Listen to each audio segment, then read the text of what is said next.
Hey, how's it going, guys? Welcome to a $600 Intel gaming PC build. Now, I think this is really good, and I was able to fit some really good stuff into it, but I actually had to go at least like $20 over the budget, so don't come at me for that. I think that extra $20 really made this build into something extra. So let's get straight into this with the CPU. I went with the Intel Core i3-3220.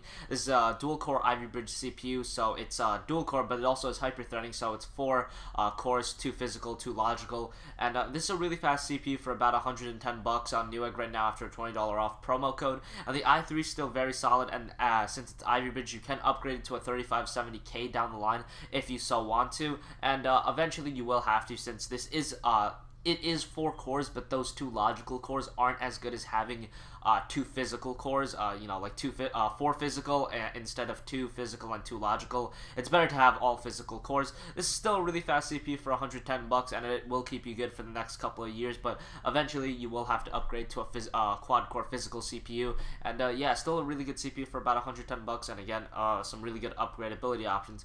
For the motherboard, I went with the MSI H61-E33. Now, this is a pretty good motherboard. It has UEFI BIOS, not a lot of good features, but the main drawing factor is that it's very cheap, 53 bucks.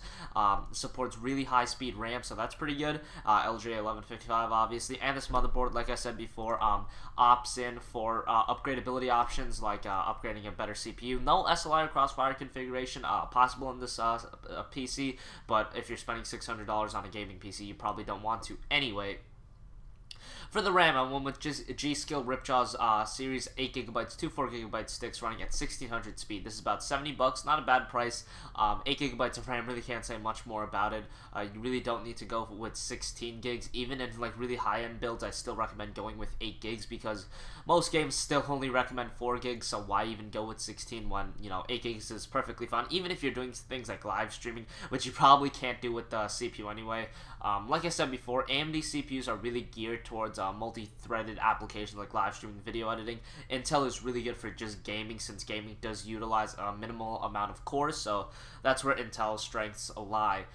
For the graphics card, I went with the EVGA route, and I got the GeForce GTX 760. It's a 2GB graphics card that's 250 bucks. Now, if you remember, actually in my $700 build, I got a GTX 660, but I was able to fit a 760 in the $620 build.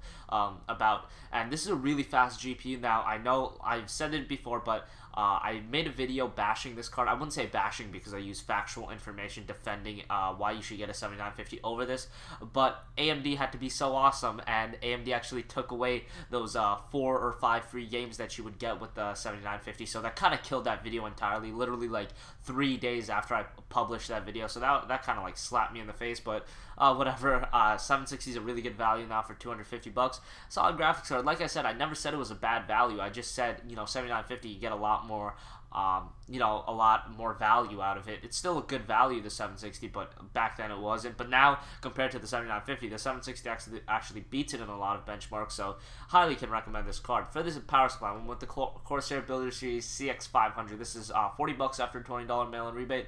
500-watt power supply, can't say much. Easily powers this build, no problem. For the hard drive, no SSD on this build, so I went with the Western Digital WD Blue 500GB. 7200 RPM, solid hard drive for 60 bucks. Can't really say much more. Like I've said before, if you already have a hard drive from a previous build or a previous PC, you can salvage that and either save the money entirely or get a 60GB SSD. That option is up to you, but yeah, if not, you can get this 500GB hard drive for 59 bucks.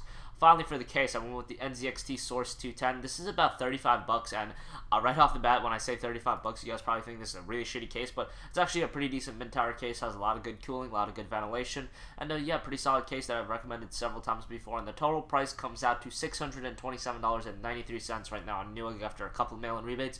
Thanks for watching this video, guys. Remember to subscribe, like this video, comment, and I will catch you guys later. Peace.